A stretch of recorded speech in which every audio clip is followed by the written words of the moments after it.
Kenyan forces depart Nairobi to lead unbacked mission in Haiti. Nairobi, Kenya. A contingent of elite Kenyan police officers departed Nairobi late Monday to lead a United Nations-backed multinational mission to tackle gang violence in Haiti, Interior Minister Kithure Kindiki announced.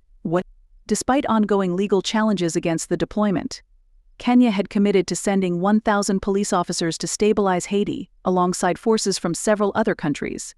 However, the deployment has faced persistent legal hurdles. Around 400 officers left Nairobi at 10:50 p.m. 1950 GMT aboard Kenya Airways, en route to the Haitian capital, Port-au-Prince.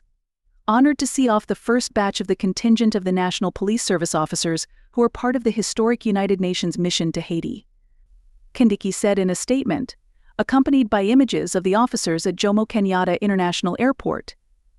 The group comprises elite officers from the Rapid Deployment Unit, General Service Unit, Administration Police, and Kenya Police.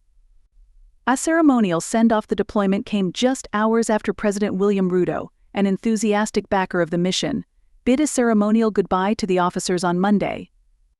Although the media was not invited to the ceremony, footage shared by the presidency showed Ruto praying for the officers and handing them a Kenyan national flag. This mission is one of the most urgent, important, and historic in the history of global solidarity. Ruto told the officers in quotes shared by his office, "Your presence in Haiti will bring hope and relief to communities torn apart by violence and ravaged by disorder," he added, noting that the rest of the force would join their colleagues soon. The party's leader, Kithure Kindiki, told AFP on Monday that he intended to seek an injunctive order against the deployment. There is an active ongoing court case. So William Ruto is circumventing that because he does not believe in the rule of law. Kindiki said, describing the Kenyan leader as a slave of America. International support and concerns. The United States had been eagerly seeking a country to lead the mission and is providing funding and logistical support. While President Joe Biden ruled out us boots on the ground in Haiti, State Department spokesman Matthew Miller expressed hope that the Kenyan forces' arrival would lead to measurable improvements in security, particularly with respect to access to humanitarian aid and core economic activity. "We stand with the international community in supporting this historic effort to support the Haitian National Police in their fight for Haiti's future," Miller told reporters in Washington.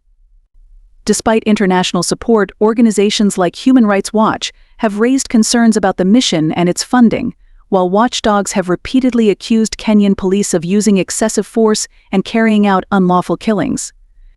A senior police official defended the force's record, saying they were an elite team that had undergone extra training. "They have all undertaken rigorous training for this exercise on top of their prior training of handling complex situations and are ready for the mission," he told AFP. "Please, let's not doubt their capacity." Other countries that have expressed willingness to join the mission include Benin, the Bahamas, Bangladesh, Barbados, and Chad. Background on Haiti's crisis. Haiti has long been plagued by gang violence, which worsened significantly at the end of February when armed groups launched coordinated attacks in Port-au-Prince, aiming to overthrow then Prime Minister Ariel Henry. Henry announced in early March that he would step down, and a transitional council later named Gary Conille as the interim prime minister on May 29. The violence in Port-au-Prince has severely affected food security and humanitarian aid access, with much of the city controlled by gangs accused of murder, rape, looting, and kidnappings. As Kenyan forces embark on this critical mission, the world watches with anticipation, hoping for a successful intervention that will restore peace and stability to Haiti. Consequences of the Kenyan deployment with regard to Haiti's rebel groups. The deployment of Kenyan police forces to Haiti as part of a UN-backed mission to combat gang violence and restore stability has significant implications for the country's rebel groups and overall security situation. Below are some potential consequences and challenges. 1. Increased hostilities. The presence of foreign forces, particularly those authorized by international bodies like the United Nations, can provoke increased hostility from rebel groups. These groups may view the Kenyan contingent as invaders and intensify their activities to resist foreign intervention. This could lead to more violent confrontations, endangering both the local population and the peacekeepers. 2. Potential retaliation. Rebel groups might retaliate against the intervention by targeting not only the foreign forces but also local authorities and civilians who are perceived to support the mission. This retaliation could manifest as increased kidnappings, assassinations, and attacks on infrastructure, further destabilizing the region. 3. Disruption of rebel operations. On the positive side, the presence of well-trained and organized foreign forces might disrupt the operations of rebel groups. By targeting their leadership, supply lines, and strongholds, the Kenyan forces could significantly weaken these groups, reducing their ability to carry out large-scale violent activities. 2. Potential retaliation. Rebel groups might retaliate against the intervention by targeting not only the foreign forces but also local authorities and civilians who are perceived to support the mission. This retaliation could manifest as increased kidnappings, assassinations, and attacks on infrastructure, further destabilizing the region. 3. Disruption of rebel operations. On the positive side, the presence of well-trained and organized foreign forces might disrupt the operations of rebel groups. By targeting their leadership, supply lines, and strongholds, the Kenyan forces could significantly weaken these groups, reducing their ability to carry out large-scale violent activities. 4.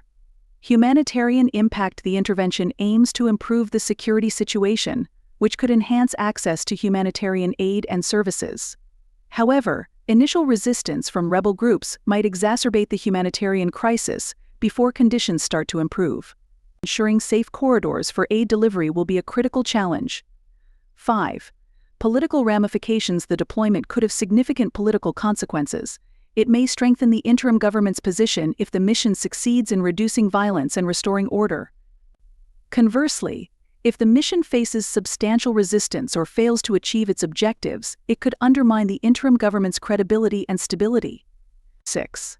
International relations. Kenya's role in the mission might influence international perceptions and relationships. Successful intervention could boost Kenya's standing as a key player in global peacekeeping and enhance its diplomatic ties with the UN and other nations involved in the mission. Conversely, failure or significant casualties could strain these relationships and lead to criticism. 7. Legal and ethical concerns. The deployment has already faced legal challenges within Kenya. Continued resistance to the mission, particularly if Kenyan forces are perceived to commit human rights abuses or if the mission is seen as circumventing the rule of law, could lead to further legal and ethical debates. This could impact Kenya's internal politics and its international reputation. 8. Empowerment of local forces. A successful mission could empower the Haitian National Police and local security forces by providing them with the necessary support and training to combat rebel groups more effectively. Building the capacity of local forces is essential for the long-term stability and security of Haiti. 9. Potential for long-term stability. If the intervention successfully dismantles the rebel groups and restores order, it could pave the way for long-term stability and development in Haiti. This would require a sustained commitment to rebuilding institutions, infrastructure, and public trust in the government. The deployment of Kenyan forces to Haiti represents a significant international effort to address the crisis caused by rebel groups and gang violence. While there are potential positive outcomes, such as improved security and humanitarian conditions, there are also substantial risks and challenges that need to be managed carefully. The mission's success will depend on the effective coordination between international forces and local authorities, as well as the ability to address the root causes of instability in Haiti.